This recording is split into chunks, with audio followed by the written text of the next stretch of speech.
ఉదయకాలం వినండి, మీ జీవితాల్లో కూడా అంతా బాగున్నప్పుడు అందరూ వస్తారు.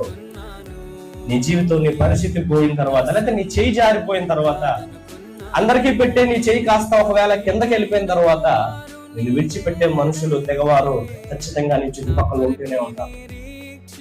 కనుక వారిని చూసి అధైర్యపడకండి, వారిని చూసి భయపడకండి, లేకపోతే వారిని చూసి బాధపడకండి. ఓ తిమోతి, నువ్వు కూడా ఎలాంటి వారు నీ జీవితంలో, నీ సేవలో, నీ పరిచర్యలో ఉంటారో, వీరిని చూసి నువ్వు బాధపడాల్సిన పని లేదు, వీరిని చూసి నువ్వు భయపడాల్సిన పని లేదు, వీరిని చూసి నువ్వు గోలు పెట్టాల్సిన పని లేదు. నీతో చెలిమి చేసినంత మాత్రాన నీతో పాటు సేవలో ఉంటారు అనుకోవడం నీ అవివేకం తిమోతి. నా జీవితంలో ఎదురైన వీరు కూడా ఆసియాలో ఉన్నవారు కొంతమంది ఉన్నారు.